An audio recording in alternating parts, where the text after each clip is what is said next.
In this section, we're going to hear your answers to our question online when we asked, what bands are you looking forward to seeing in 2022?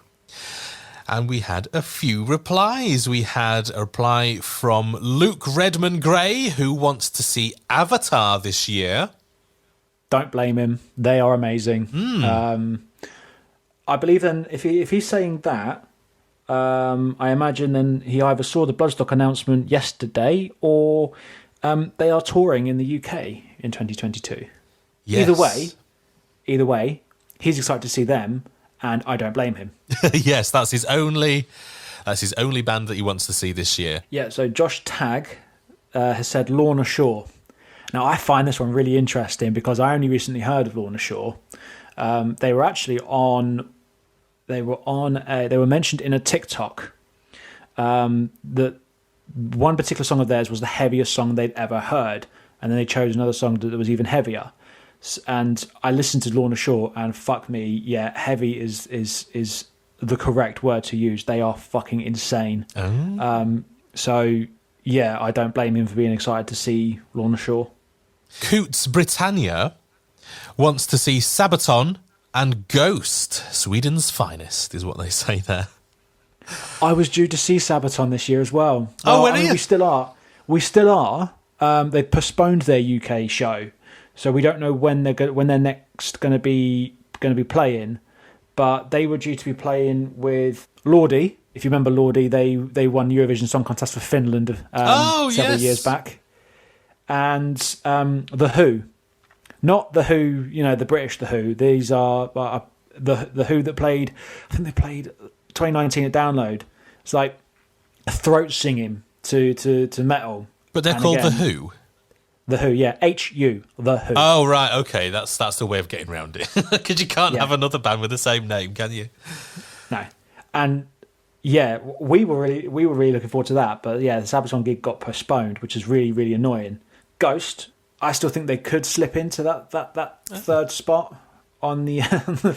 Hey, innuendos on this podcast are becoming less and less. What is wrong with us? I don't know. So Ghost are going to be slipping in. They will be, yes. I know I'd like to see Ghost slip in. Would you? I would.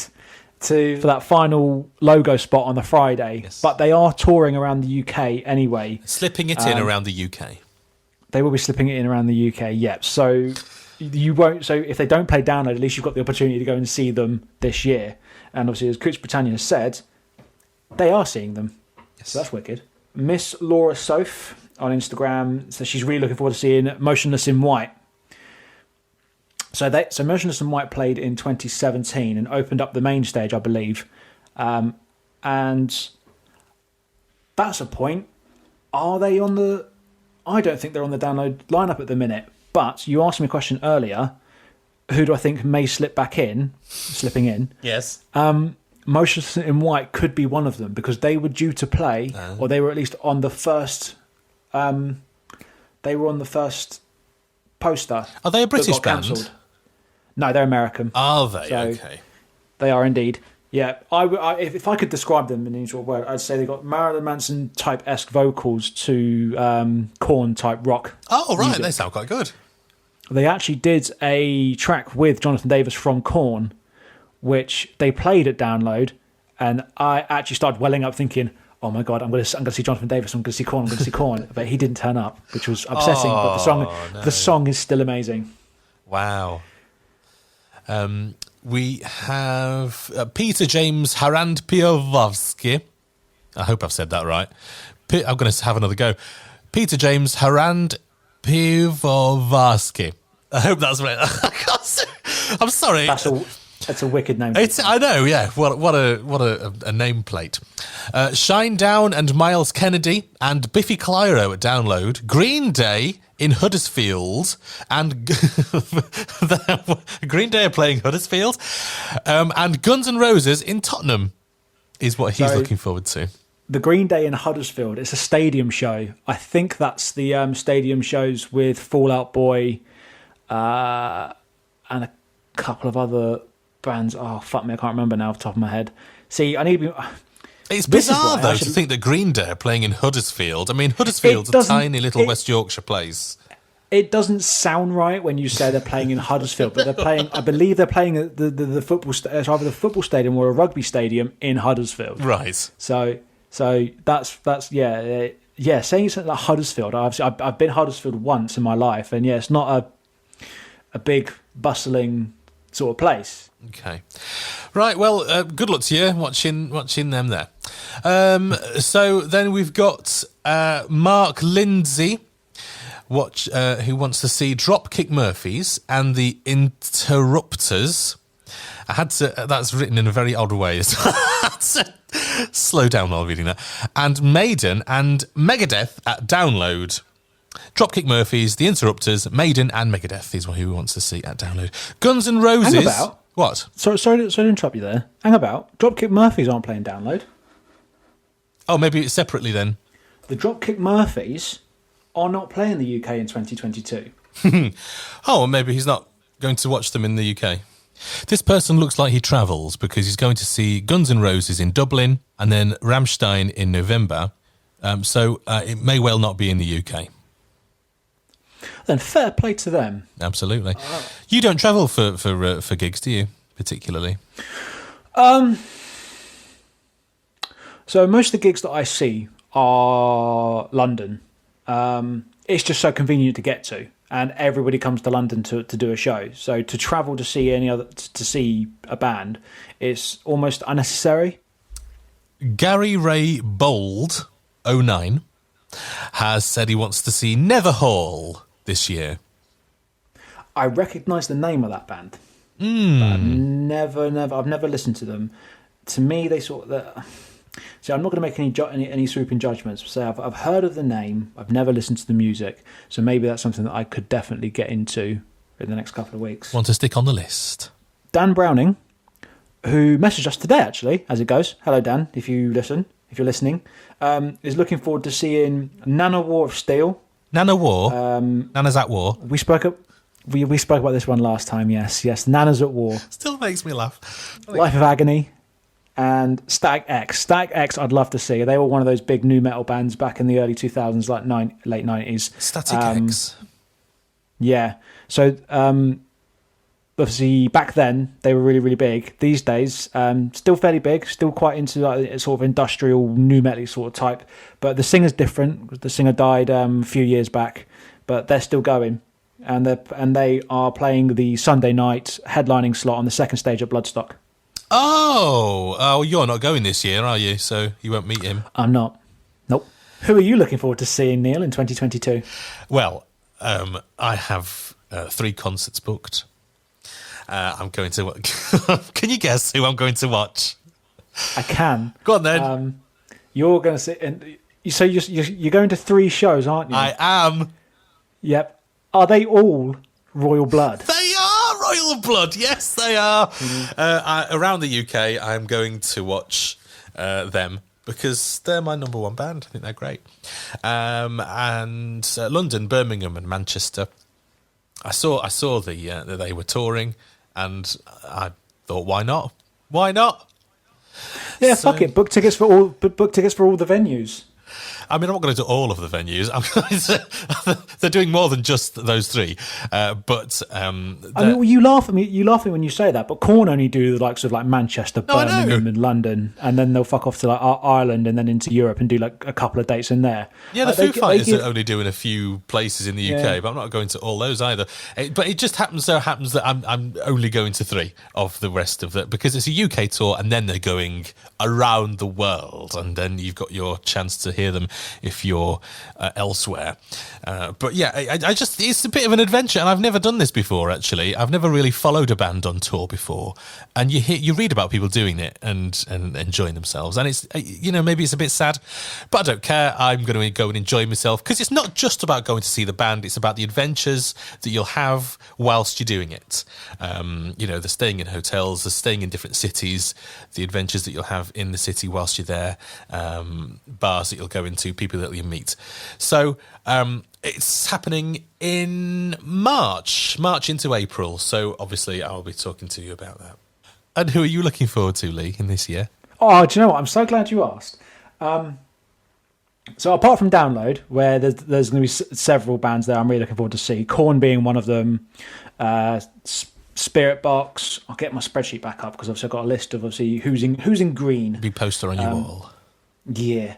So Download, I'm really looking forward to seeing Korn, Wargasm, Sleep Token, Spirit Box, Foxjaw, As Everything Unfolds, Death Blooms, and on the Bawdy Takeover, Borders and Red Method. I'm also seeing Gojira beginning of March, which I'm really, really looking forward to, and Sabaton, once they rearrange their dates, hopefully I'll get to see them this year as well. The old bands that you mentioned, Download, I could quite happily say I'm looking forward to as well. They're just not number one on my list. We can mosh together then.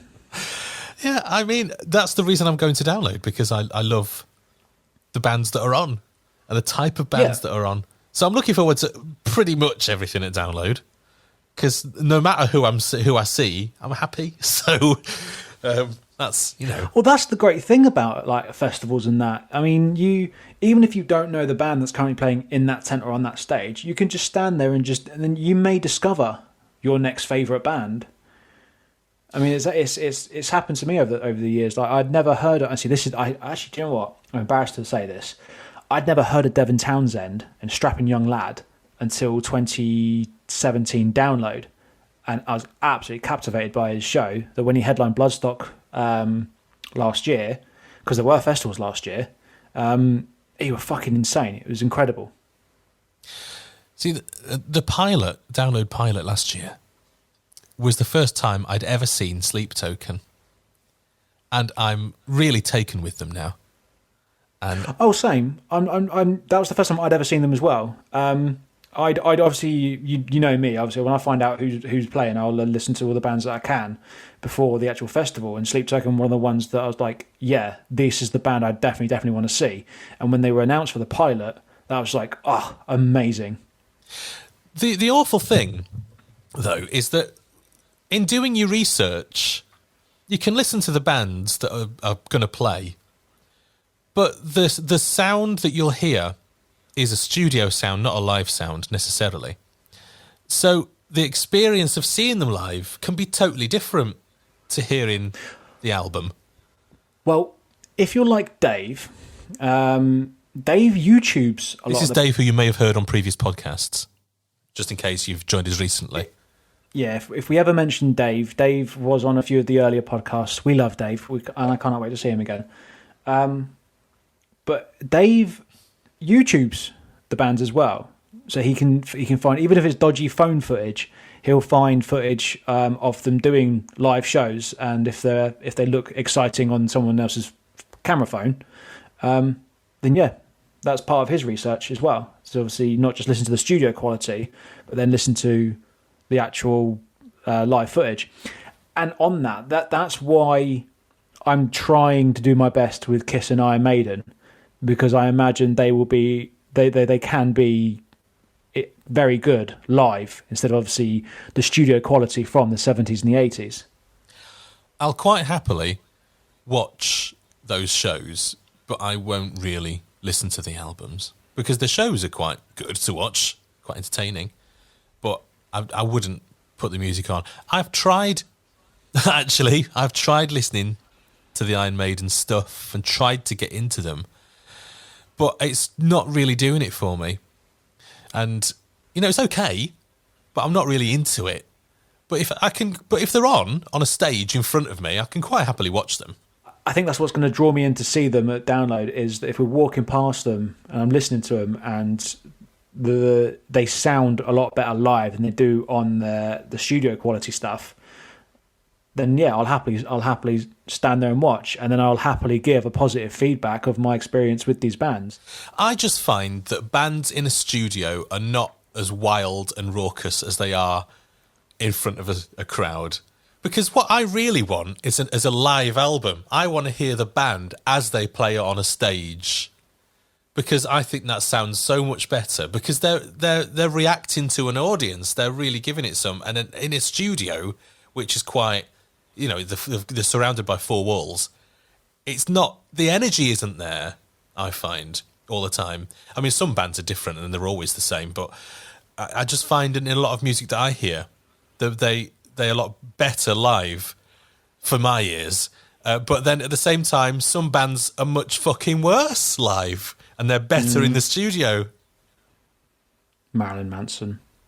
One band that comes to mind when you mention Energy to me is the albums they put out are amazing and they are fantastic and I love their albums, but seeing Enter Shikari live is a totally different kettle of fish because the energy they have on stage, the presence, even when their interaction, they're fantastic. I saw them twice this year and both the Ali Pali show was 100 times better than the Download pilot, but that's because again I think the Ali Pali show was a bit more intimate and personal. Yeah, because you've got Enter Shikari fans there instead of at the pilot you've got Enter Shikari fans, you've got Bullet for My Valentine fans, everybody, fans of everything. There's a song that I love to hear live that. And it's. I'm going to go. Let's be specific, shall we? Go on. For ages, for years, probably before Royal Blood released Boilermaker, they were doing live versions of it. A song they recorded with Josh Om, and it was great. The live version was all that the fans ever really knew of this track, and it's a fan favourite. We love it. It's great. I don't know why, really. It just sounds fantastic. And by the time it got to the album release, the recording of this track, which had actually been done before all of the live versions we'd heard, was so different. It did not sound like the live version. There was extra bits added that were in the studio version. It didn't sound as raw, which is what I like. And it did sound sort of... I just didn't like it as much. And that was a sentiment shared by a lot of fans, that the studio version was not as good as the live version. So this is probably where this opinion of mine comes from, is that I like the raw sound that you get in live performances that has perhaps been tuned out in the mixing stage of albums. I love that raw sound that you don't always get on albums, but there we are. No, do you know what? I totally see where you're coming from, and I do agree. Like I say, that rawness live is what can make a show amazing. Yes. Right, okay, well, thanks for all your lovely answers to our question. You've had your say, and so have we. So that is more or less it for this episode. If you like what you've heard, please give us a review wherever you've found us, and do look for us on the socials by searching for FestPod. The reason you'd want to follow us is because we post a lot of news, we post funny things, and you can interact with us directly on our socials. Just search for FestPod and we will see you there. So that's it. We'll catch you next time. Bye.